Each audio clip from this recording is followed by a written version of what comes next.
How much does fear play into preventing us from grasping perspective, though? Oh no, fear is everything. Yeah, like if there was one concept that I would suggest to people to take a daily confrontation with, is fear.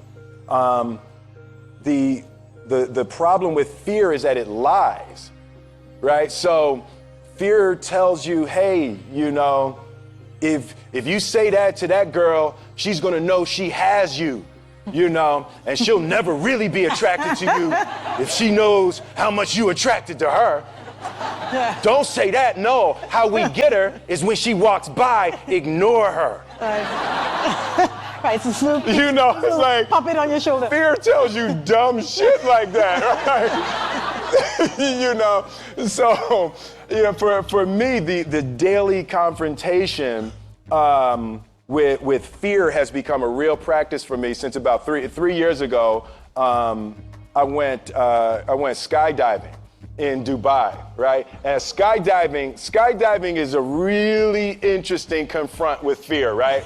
So I gotta stand up. I'm sorry, I gotta stand up. All right. So all your friends, what happens? You go out. I dropped my thing. So what happens is you go out the night before and you take a drink with your friends. And somebody says, yeah, we should go skydiving tomorrow. And you go, yeah, we'll go skydiving tomorrow. Yeah, yeah. And you go, yeah. And everybody goes, yeah. Right? And you go home by yourself, you're like, Right? And you're like, well, yeah, I mean, they was drunk too. Right? So maybe they not, maybe, I mean, we don't have to go. We don't have to do it. So then that night you're laying in your bed and you just keep, and you're terrified. You keep imagining over and over again jumping out of an airplane, and you can't figure out why you would do that, right? And you're laying there and you have the worst night's sleep of your life, but you still have the hope that your friends were drunk, right? So you wake up the next day and you go, down and you say where you were going to meet and everybody's there. You're like, oh, shit. All right, cool, right? So you get in the van and you don't know that your friends had the same night that you had because they're pretending like they didn't. They're like, yeah, man, my uncle's a Navy SEAL, and this is gonna be great. I've been looking forward to this. And you're like, oh my God. And your stomach is terrible. You can't eat and everything, but you don't wanna be the only punk who doesn't jump out of this airplane. So you get there, and then you have this safety brief. And you're standing there, and the guys will tell you, well, if the chute doesn't open, what's going to happen is what could happen? That the chute wouldn't open, right? So you do a thing, and what you do is your first jump, you're attached to a guy who is going, he's going to walk you out. So you go, and you get there, and there's an airplane, and nobody's stopping. Everybody's still going. So you get onto the airplane, and you're sitting there, and it's extra because you're sitting on some dude's lap, some stranger. He's sitting on his lap, and it's like, you trying to make small talk. Yeah, man. So you be jumping with people all the time, huh? Right? So, and then you just want to make sure, you got kids, right? You got people you need to see, right? You just want to make sure he's serious, right? So you get in there, so everything's normal. So you fly and you go up to 14,000 feet, and you notice there's a light. It's red and it's yellow and green, right? So right now the light's red. So then you start thinking at some point the light's going to go green, but you don't know what's going to happen, right? And you wait and it goes yellow and the light goes green and somebody opens the door, and in that moment you realize you've never been in a freaking airplane with the door open. Right? Terror. Oh, sorry, I'm spitting. Oh, sorry. No, terror. Right? So you go, and then, if you were smart, you sat in the back so you don't go first, right? And then people start going out of the airplane. And you go, and the guy walks you up to the end of the thing, and you're standing and your toes are on the edge, and you're looking out down to death. And they say, on 3. And they say, 1, 2, and he pushes you on 2 because people grab on 3, right? right? And you go, and you fall out of the airplane, and in 1 second, you realize that it's the most blissful experience of your life. You're flying, right? It doesn't feel like falling, right? It's like you actually are kind of held a little bit by the wind, and then you start falling, and there's zero fear. You realize that the point of maximum danger is the point of minimum fear. It's bliss. It's bliss. And you're flying,